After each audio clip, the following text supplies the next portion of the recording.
DIYers, what's going on? Mike Boards with the Mike Boards channel. Thank you for watching. Hey, we're talking Craftsman tools today, and in today's video, we're going to give you a full review on the Craftsman battery-operated Sawzall. Let's take a look.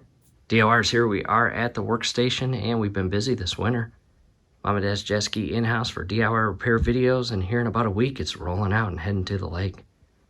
However, on the other side of the jet ski is our Craftsman workstation and bench. As we make our way around the jet ski, hey, if you're into skateboarding, down below you will find video links on how to build your own custom logo skateboard as well as mount it on the wall. To the workbench. And not only are we going to open up our brand new Sawzall, we've got brand new blades, and down below in the comments section as well as the description section will be links on where to purchase these. We're excited about that. And a lot going on here, so what we'll do is head to our secondary workbench.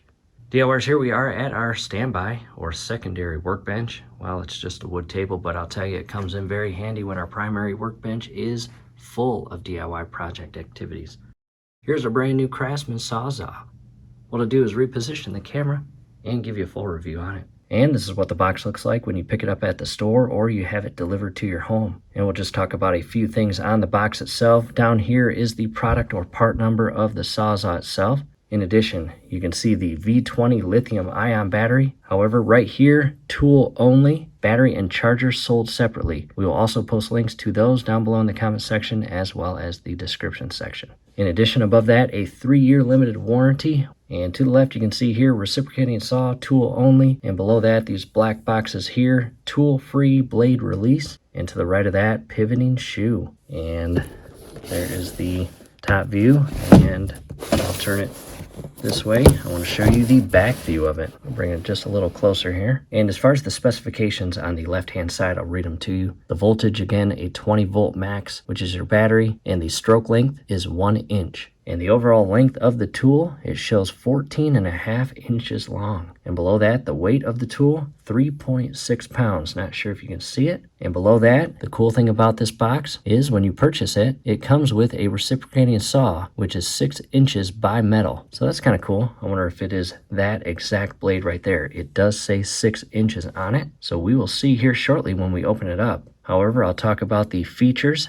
and you've got the pivoting shoe right here, which comes all the way to this section right there. And moving inward to what holds the blade is what's called a tool-free blade release. And below that, coming right here, you've got a 1-inch stroke length. And DIYers, that is also very handy because when you have this trigger engaged and the Sawzall is operating at full capacity, having that 1-inch adjustable stroke becomes very beneficial when cutting through things. And next we'll come up here, we just talked about the trigger. It is a variable speed trigger. In addition, down below, you do have the option of purchasing a belt loop or waist mount to allow you to hang this Sawzall on your belt or waistline of your pants. And that's about it as far as the box. Let's go and open it up. And here it is out of the box, and it was in there pretty good. And you can see it comes with an owner's manual. I recommend reading that. And it also did come with that black blade. Again, 6 inches long and for wood specifically. I'll remove the plastic wrap. And here it is out of the packaging, the famous white Craftsman name or brand and the famous red Craftsman color. In addition, the black grip, which is an awesome added feature to the design. What I'll do is pull it forward. And again, nice firm grip. The handle and trigger are very nice. You can see it is not locked. And right here, you can see the little lock portion. See that? A little lock icon. And by pushing this in, you heard the click, the trigger is now locked. That is a safety feature. And by pushing it from the other side, as shown here, it unlocks the trigger. Safety feature is always a great added design to a tool like this. And the bottom portion is where we connect our battery. We will do that here shortly. And you've got little vents to allow the internal motor to breathe and cool. And you've got that on both sides as you see here. And as we were talking about the 1 inch, and I will grab my little tape measure here just to confirm that with you and line it up. They're not kidding. There it is, 1 inch as you see there. And this part right here is adjustable, as you see. And this part right here, let me give you a face-on view of it. That is the little slot that your blade slides into. And in order to slide the blade into the securing mount, you actually have to grab the tabs or extended portions of the circle mount and shift it counterclockwise. And what that does is it unlocks the internal portion of where the blade goes into. Because right now, if I don't do anything with it, the blade does not go in and lock. And you can see on the blade, it's got a circle here. See that? The blade itself has to go all the way into this mount and lock in place with the inner pin. In other words, the inner pin inside here has to go through the blade and lock it in place. And to do that, again, you shift this counterclockwise and simultaneously push your blade in until it's flush and carefully release that spring-loaded mount. And from here, that blade is in and locked. Check that out. Very nice. And I will put my Craftsman tape measure right there just so you can see it. That is nice. And I'll push back just so you get a better view of it. And from here, I am going to introduce and connect the battery. And this is a 2.0 lithium ion. Again, the V20 is the max. And down below is a link on where to purchase this. And all you have to do with that is turn the battery in a position where it can slide right into place and give it some friendly inward shift to lock it in place. Like that. And there it is. What I will do is carefully remove the tape measure. And again, right now it is unlocked. So when I lock it, the trigger is locked. And when I unlock it, I'll just go slow here. And there is the 1-inch movement. And I'll pick up the speed.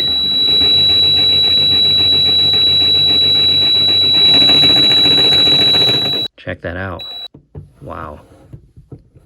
That is very powerful. DIYers, as always, be extremely careful and safe when you are operating a tool like this. You do not want to hurt yourself or anyone around you or any part of the project that you don't plan on cutting. Again, just be careful. And I'll lock it in place. And I can no longer engage the trigger. And again, there it is. And with that said, this is the review inside. What we're going to do now, DIYers, is probably what you've been waiting for. We're going to take it outside and put it to use and start cutting some things. However, real quick, before we go outside and put that Sawzall to use, I did want to show you our Craftsman Sawhorses. And yes, there are 2 of them right there. They are actually connected together via a latch on each side. And scrolling above right now is a review video on these Sawhorses. These are awesome. Compact, very easy to store, very easy to travel with, and they can hold up to 1,000 pounds as a pair. Again, definitely check out that link that was scrolling above a bit ago.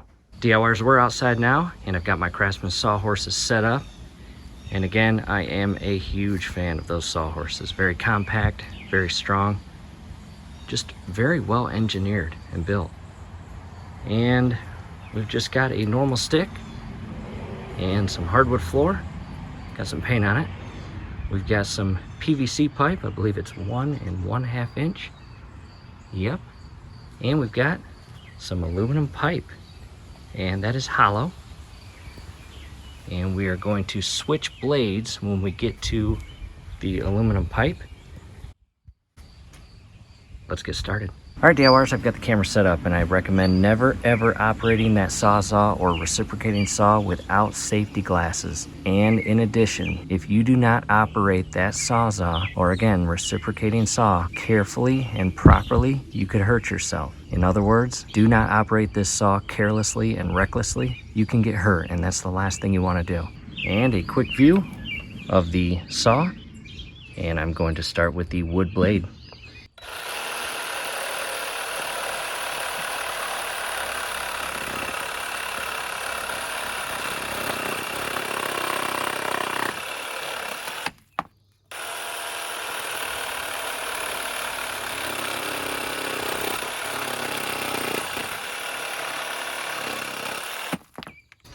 And up next is the hardwood floor.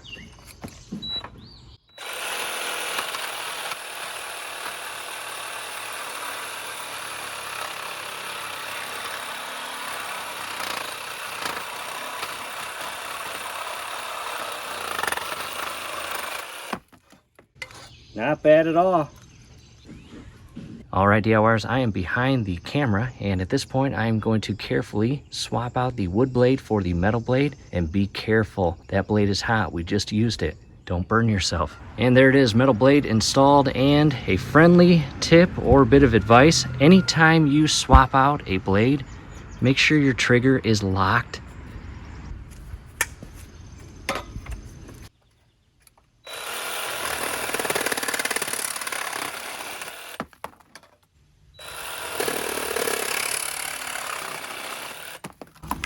That goes fast.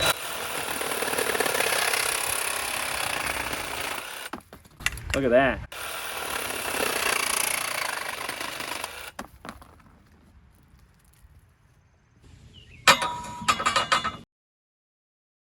Again, respect the saw.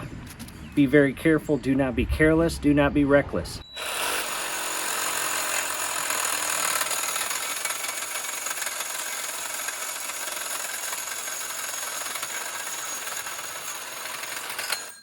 Look at that. Not bad.